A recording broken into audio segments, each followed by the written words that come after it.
Ya, kita kembali ke sesi dialog masih bersama dengan pakar ekonomi bisnis Aliman Syahmi. Ya, Pak Aliman masih bersama kami? Masih, Mbak, ya. Ya, Pak Aliman, Anda bagaimana melihatnya kestabilan berjalannya program MBG ini terkait dengan pergantian dari Ketua BGN dan penggeledahan yang dilakukan siang hari ini. Tentu kalau ada penggeledahan artinya ada sesuatu yang dicari begitu. Bagaimana Anda melihat stabilitas dari program ini? Kalau kita melihat dari penggeledahan tentu sebenarnya ada persoalan sih, Mbak, ya. Tetapi terlepas dari itu semua, kalau kita tarik beberapa yang lebih dekat, waktu yang lebih dekat belakangan ini, sebenarnya kan sudah tampak sebenarnya program ini mulai terlihat sedikit stabil. Mulai dari hal bagaimana penertiban, kemudian bagaimana penjagaan kualitas, dan juga mulai bagaimana juga penindakan lebih cepat terhadap kasus-kasus seperti kasus keracunan dan lain sebagainya. Nah, penggeledahan ataupun kolaborasi dengan Kejagung ini, saya merasa ini adalah momentum untuk menegaskan kembali bahwasannya program makan bergizi gratis ini harus betul-betul dilaksanakan secara stabil dan sesuai dengan apa yang diinginkan ataupun apa yang menjadi tujuan dari program ini. Ya. Itu sih, Mbak. Baik, di tengah pergantian pimpinan ini kan masih dilakukan penggeledahan sampai dengan siang ini, dan bahkan kita tadi menerima informasi dari rekan reporter yang berada di kantor Kejagung bahwa informasi yang kami dapat terbaru adalah mantan kepala BGN dijemput langsung oleh Kejagung di bandara sepulang dari Tanah Suci begitu. Di tengah pergantian pimpinan ini, Anda melihat membaca situasi ini dari sisi kepercayaan publik dan dunia usaha bagaimana? Begini, Mbak, sebenarnya ada dua sisi sih yang perlu juga kita pahami ketika adanya penindakan seperti ini. Pertama, kalau kita amati sebagai sebuah kepastian dari tata kelola publik yang betul-betul bagus untuk masyarakat, ini merupakan sinyal yang bagus. Apakah itu untuk masyarakat, untuk politik sendiri, untuk dunia usaha, dan dalam artian stabilitas publik juga mulai dilihat. Tetapi ada sisi lain yang mungkin saya berharap ini tidak ada di tengah masyarakat, bahwasanya oh ternyata seperti ini, gitu. Ini kan menjadi sesuatu yang tidak kita inginkan. Dan kita berharap proses yang telah dimulai oleh Kejaksaan Agung ini juga harus lebih tuntas dan transparan kepada masyarakat, supaya apa yang menjadi kekhawatiran masyarakat terkait dengan MBG ini, kalau kita lihat dari refleksi dari hasil riset ataupun hasil survei dari indikator politik, itu tidak bisa terobati lah sebenarnya terkait dengan kekhawatiran adanya indikasi salah dalam tata kelola itu. Ya, lebih luas lagi dari program MBG itu sendiri, kalau Anda melihat pergantian pejabat dan penyelidikan hukum di lembaga negara ini, adakah kaitannya dengan investor dan pelaku pasar? Karena kaitannya dengan nilai dolar yang masih naik turun dan cenderung trennya naik begitu. Acuan kita tetap kepada sebuah prinsip awal bahwasanya adanya kepastian penegakan hukum itu sesuatu yang bagus untuk dunia usaha. Itu yang paling penting untuk kita ketahui.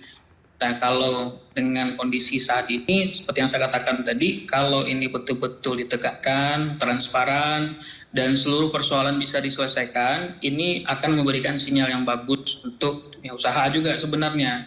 Ternyata di Indonesia menunjukkan bahwasanya kepastian penegakan hukum bagus di negara ini, itu sebenarnya. Dan betul-betul tidak membiarkan hal-hal yang liar di tengah publik itu dibiarkan begitu saja. Baik, apa indikatornya bahwa yang bisa masyarakat lihat bahwa reformasi sedang dilakukan nih di BGN dan program MBG ini tetap menjadi program prioritas yang menguntungkan dan bermanfaat untuk seluruh anak Indonesia? Kalau saya boleh menawarkan indikator,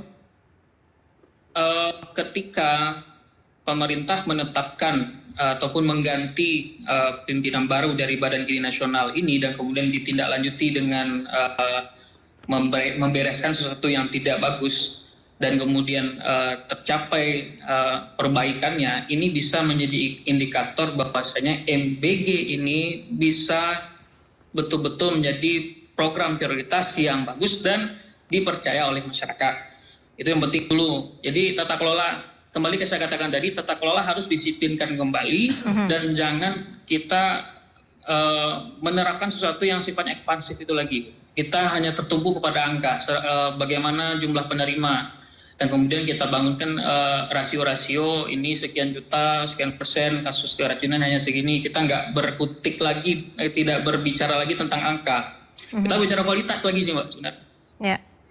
Baik, kita tidak hanya bicara angka tetapi kita bicara kualitas, transparansi, dan tata kelola yang lebih baik. Terima kasih Pak Muhammad Aliman Syahmi, pakar ekonomi bisnis, sudah bergabung bersama kami di Dialog dan Breaking News pada siang hari ini. Selamat beraktivitas kembali.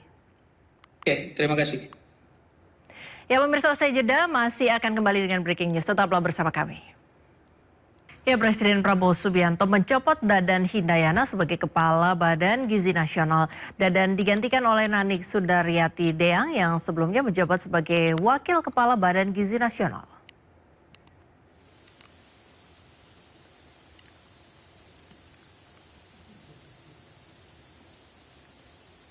Pakai meja harusnya. Pencopotan Dadan Hindayana dari Kepala BGN disampaikan langsung oleh Menteri Sekretaris Negara Prasetyo Hadi di Istana Negara. Dadan digantikan dengan Nanik Sudaryati Deang yang sebelumnya menjabat sebagai Wakil Kepala Badan Gizi Nasional. Terima kasih semuanya, teman-teman media. Terima kasih. Untuk selanjutnya, Bapak Presiden memutuskan untuk mengangkat Saudari Nanik S. Deang sebagai Kepala Badan Gizi Nasional yang baru. Kemudian Saudari Agustina Arumsari sebagai Wakil Kepala Badan Gizi Nasional yang baru. Dan Saudara Maijen TNI Trenggono sebagai Wakil Kepala Badan Gizi Nasional yang baru. Dadan Hindayana sebelumnya menjabat sebagai Kepala Badan Gizi Nasional sejak 19 Agustus 2024 yang bertanggung jawab atas program makan bergizi gratis atau MBG. Saat ini Dadan sedang berada di Tanah Suci menjalankan ibadah haji.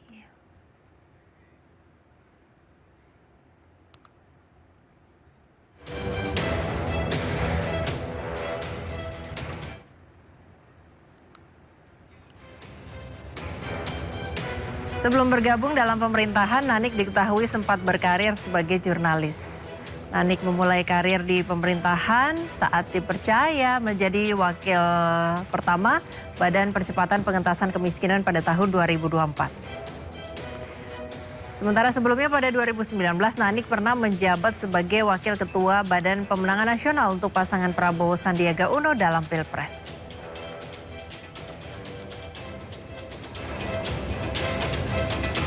Sebelum dicopot, mantan Kepala Badan Gizi Nasional Dadan Hindayana membuka peluang pelaksanaan program makan bergizi gratis di sekolah Indonesia di Jeddah. Wacana tersebut muncul setelah dirinya melakukan kunjungan ke SIJ di sela rangkaian ibadah haji 2026.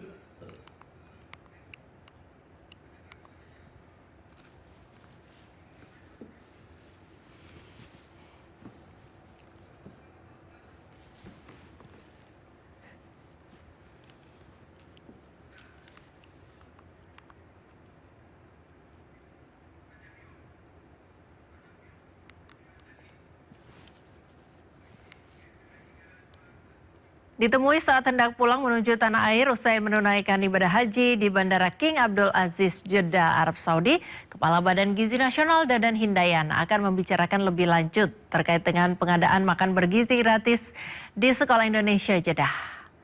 Menurutnya, antusiasme siswa dan guru terhadap program MBG sangat tinggi. Bahkan mereka berharap program yang sudah berjalan di Indonesia dapat dirasakan pula oleh anak-anak diaspora Indonesia di Arab Saudi. Dadan mengungkapkan Arab Saudi berpeluang menjadi lokasi percontohan pertama pelaksanaan MBG di luar negeri.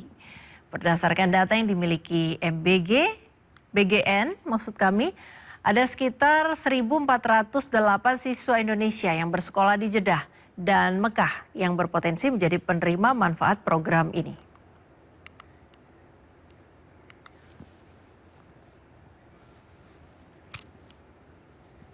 Ya pemirsa, terima kasih Anda menyaksikan Breaking News Indo News TV dan kami akan melanjutkan dengan program lain. Sampai jumpa.